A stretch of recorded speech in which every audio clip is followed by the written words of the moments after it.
The late adopter.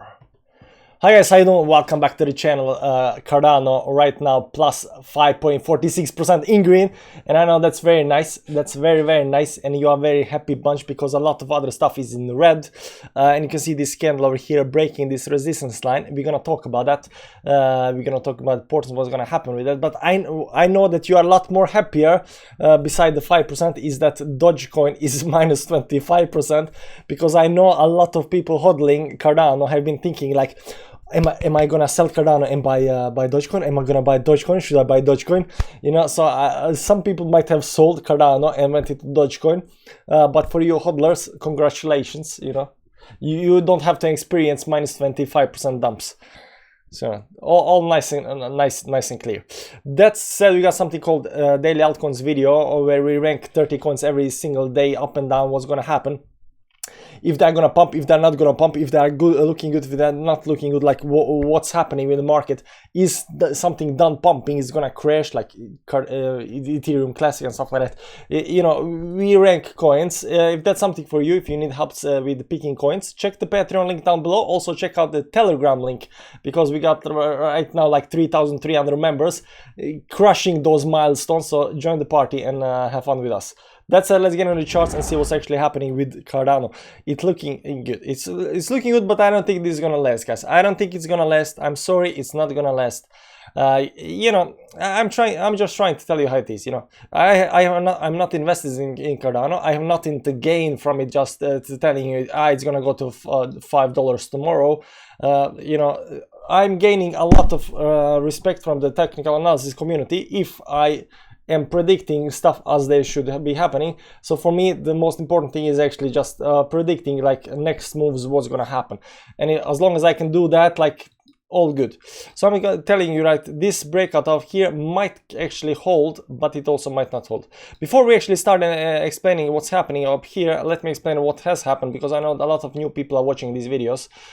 So we are right now in some big rising wedge over here. We unfortunately broke down after rising wedge down here because of Bitcoin dropped down. So we dropped down, went all the way down to this blue line, that's the 100 moving average, and then slowly start climbing up. And down here I was telling people it's gonna happen. We're gonna get into the wedge, and once we get in the wedge, we're gonna get all the way up to the top. We did. Right now sitting at the top, but unfortunately I don't think this breakout is happening right now. It's gonna hold. I'm gonna tell you why not it's gonna hold, and what has to happen actually to hold, and when we actually gonna break out. Now if we do break out, now if we do break out, all good, all nice, all dandy and stuff like that. I'm not always correct, but I try to be correct as much as I can, you know, because that saves me money. That said, this breakout is not confirmed until we actually close above here. So we have to close above this line up here for this breakout to be confirmed, and as long as we're not breaking this, we are not confirming it, nothing is actually happening. Just like previous 3 days, you can see previous 3 days we have had 1, 2, 3 tries to break this this resistance line over here. We have not been able to do that on none of occasion. So this is still has 12 hours and 26 minutes left for this candle to close. So this candle can just kind of go down right below here and then close down here, and it would be like we never even tried to break the resistance. So right now we are sitting at the resistance. The problem is we are extended from the 10 moving average. These are moving averages. This is 10, 20, 50 and 100 moving average. So we are still extended from the 10 moving averages, and we're gonna see what's it look like on the small time frames. But usually these moving averages gotta kind of gets closer to the price to push the price on the upside. Sometimes you don't have to do that, like, because tomorrow this 10 moving average will be extended. Let's try to make some kind of assumption. It will be extended something like this, maybe something like this, right? So tomorrow if we start going closer down, we will be closer to this moving average, because it will follow this line more or less. It will maybe go a little bit more up or something like that. Technically we can start already pumping here. We can already start pumping here. It really doesn't matter. We don't have to pump much. We can do something like this. We can stay above the moving average, and the moving average slowly come with us on the upside. We can it's called, I don't know what's called, it's called running away from the moving average or something like that. So moving average, we never hit kind of moving average, we just kind of running from it, just like over here. You can see here we never got hit the 10 moving average. We were kind of running from it. We are hitting, we didn't get all the way to the moving average, but we are running away from the moving average, you know. So we're never hitting here we are hitting the moving averages. We get above it and get back above it, get above it. But when you start running from the moving average, that's when you are in a strong uptrend, right? So this must actually happen, that we are actually already starting moving, running from the moving average, but nothing is actually confirmed because we are not above the resistance. It looks good, looks a lot better than a lot of other coins. We're up 6.5% right now, and still going nicely. So we're gonna see what's actually happening on the 4 hourly. Now on the 4 hourly we are looking better than on the daily chart. Now what is happening on the 4 hourly already happened once again here. As you can see, we hit the resistance. We could not break it over here, we could not break here, we broke it, but then we got back below it, and this is the third try for breakout. Now trying something to break for this many times, 1, 2, 3, this is actually fourth try to break the resistance, so this might actually hold, but we also might get something like this big green candle, doji, doesn't matter if it's red or green, and then big red candle right back down again. That might happen, that's some kind of reversal pattern, but it might actually just hold and just keep us away from this. Just like over here, green candle, some kind of doji, red candle right back down again.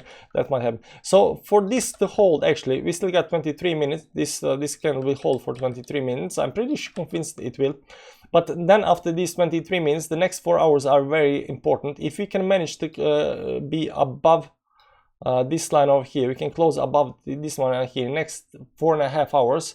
That means the next candle up here will close somewhere up here. That would be the best case scenario. For now we held it for like 3 candles or something like that, and that gives us more opportunity to go down, up. Also these moving averages, 10 and 20 moving averages on the 4 hourly time frame, this is 4 hourly time frame, will start going up, and it will give us support that will actually manage to climb up. So this looks good. We might actually break the resistance today, we might, but we are not technically there yet. You have to understand the difference between confirmation and no confirmation. There is no confirmation, there is some confirmation on the 4 hourly time frame, but daily time frame is more important than a 4 hourly. That's why we always look what's happening on the 4 hourly time frame, and you don't want to be the kind of guy that's looking at 5-minute charts and 1 hourly charts and is going and then like, oh, nothing happens.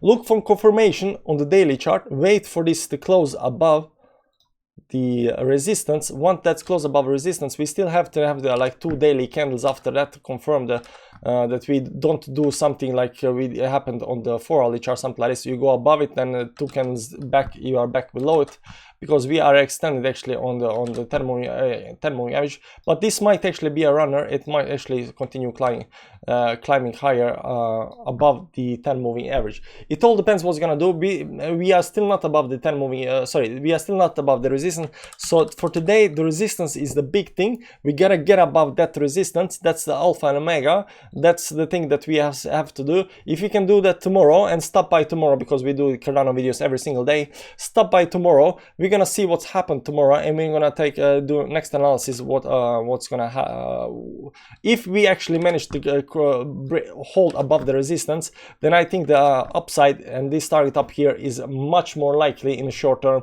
than previously expected. That said, subscribe to the channel to check out the next Cardano video. Check out the Patreon link and Telegram link, you know.